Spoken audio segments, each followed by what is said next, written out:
Henry Surtees was a British racing driver and the 18-year-old son of 1964 F1 world champion John Surtees.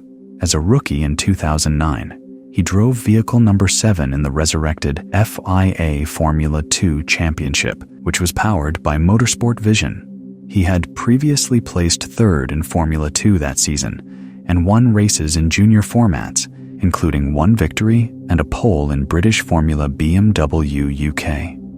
In the F2 race on July 19, 2009, Surtees was at Brands Hatch, England. At Westfield Bend, a car ahead, driven by Jack Clark, went offline and slammed into the exterior wall. After tethers failed, one of Clark's back wheels came loose and flew back onto the racing line. That wheel struck Surtees' helmet at high speed, about 161 kilometers per hour, or around 100 miles per hour at the time. The 29-kilogram wheel delivered roughly 30,000 joules of kinetic energy on impact. That's about 17 times stronger than AR-15's muzzle energy. He was knocked unconscious. His car continued a short distance and then crashed. Weggebracht werden. Da bleiben die Autos einfach rechts an der Leitschiene stehen. Da geht der schwer kräftig ein und vor allem jetzt kommen die Trümmer zurückgeflogen und trifft hier Henry Surtees. Hoffentlich hat er keinen abbekommen. Er geht auch abfliegen und ich fürchte, da hat den Reifenstapel auf den Kopf bekommen. Das ist eine ganz, ganz gefährliche Situation. Er steht auch voll auf dem Gas. Surtees' car kept going straight into the barrier on the way to Sheen Curve. He then hit that barrier and came to rest at the end of the curve with the engine at its limiter and the surviving rear wheel still spinning. The fact that Surtees' foot was still hitting the accelerator suggested that he had passed out. Medics extracted him from the car and took him to the on-site medical center, then transferred him by helicopter to the Royal London Hospital. Surtees was declared brain dead later that day and died from the head injuries. The wheel impact, not the secondary crash, was deemed the fatal cause. He was 18 years old.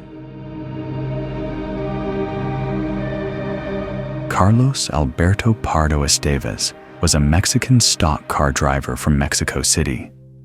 He was the first ever champion of the NASCAR Mexico Corona Series, now NASCAR Mexico, in 2004. And he recorded 10 wins and 8 poles in 74 series starts. Pardo also made a handful of starts in US NASCAR series, including one nationwide start, but was best known for his success in Mexico.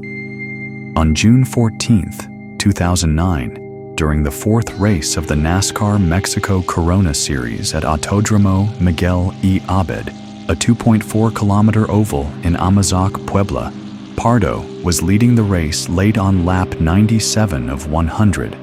Fellow racer Jorge Goders attempted to overtake Pardo while he was going into turn 3. Pardo attempted to block Goders, but came into contact with the front of Goders' car. Pardo's car spun and hit the outside concrete retaining wall at over 200 kilometers per hour, or around 125 miles per hour, literally disintegrating his car. No hay quien ayude a Carlos Pardo. Ahí vienen, vean, 4 filas. Si va a haber bandera blanca, ahí le pegan a Carlos Pardo. No, qué golpe. Qué golpe, eso no se va. Pierde la vida, pero gana la carrera la 4ª fecha. Después de este contacto de Jorge Getters, se va al muro. Even though there were water-filled tire barriers at that section, the impact shattered the car. Pardo was airlifted to a nearby hospital by helicopter, but he succumbed to his injuries about 45 minutes later. Because he was leading the last fully completed lap, race officials ruled Pardo the winner of that event, as he was leading the race at the last completed lap before the accident occurred, beating Goders by 44 milliseconds. Eric Martin was a Tennessee stock car racer who moved up through local and short track series into the ARCA Remax, a NASCAR feeder series. In 2002, He ran 40 ARCA races in car owner Wayne Hickson's team, finishing 20th in the final points standings. Martin was 33 years old, married with 2 children, and had recorded many top 20 finishes in ARCA events. On October 9, 2002, during a practice session for the ARCA Easy Care 100 race at Lowe's Motor Speedway in Charlotte, North Carolina, Martin spun exiting turn 4 and collided with the wall. He radioed his crew that he was all right after the impact. Seconds later, just as Martin was unbuckling his belts, fellow driver Deborah Renshaw, unaware of Martin's stopped car, came around the turn at roughly 160 miles per hour, or 257 kilometers per hour, and struck Martin's car on the driver's side, killed him instantly. The crash was caught on camera so clearly. Martin's battered car slid to a stop off turn 4. The track caution lights came on at start-finish. The next 3 cars on the scene are all traveling at high speed, yet they managed to avoid Martin. Finally, nearly 15 seconds after the accident starts, Renshaw is unable to avoid the stationary car. Now, like the others, Renshaw clearly had no idea the car was there. On Saturday, NASCAR announced a new rule calling for spotters to be in their designated stand every time cars are on track. ARCA is considering a similar rule. The disaster resulted in criticism of both ARCA and Renshaw, because its rules did not mandate that spotters be stationed atop the grandstands. ARCA came under fire.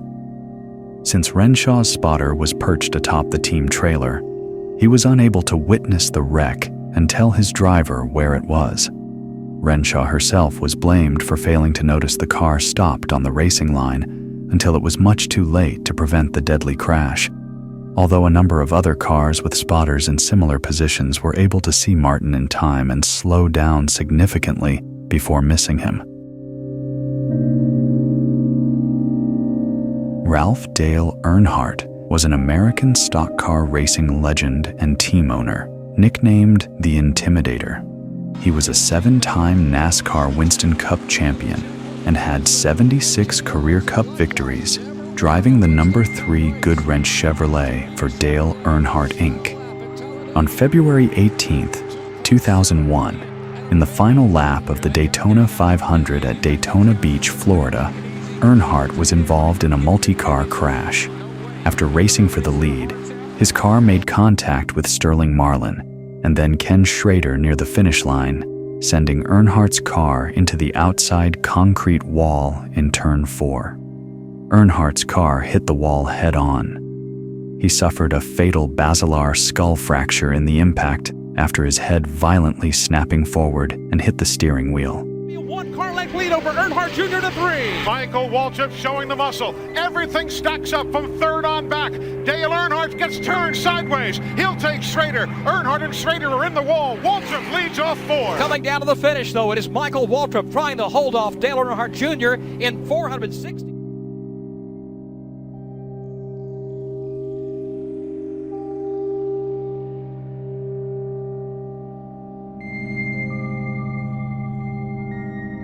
Seconds later, his driver, Michael Waltrip, won the race, with Waltrip's teammate and Earnhardt's son, Dale Earnhardt Jr., finishing second. Earnhardt was pronounced dead at the Halifax Medical Center at 5:16 p.m. The official cause of death was a basilar skull fracture. It's a fatal break at the base of the skull, caused by blunt force trauma to the head after his restraint system likely failed and unable to hold him steady in the crash. Some reports said that the impact bent the steering wheel. Additionally, Earnhardt refused to wear a head and neck safety device, or HANS device, after finding it restrictive and uncomfortable. Also, that device wasn't mandatory in NASCAR at the time. Many experts believe it would have saved his life. After Earnhardt's passing, there were a number of news briefings in the days. Then, angry fans sent hate mail and death threats to driver Sterling Marlin and his family, but Waltrip and Earnhardt Jr. released him from any liability.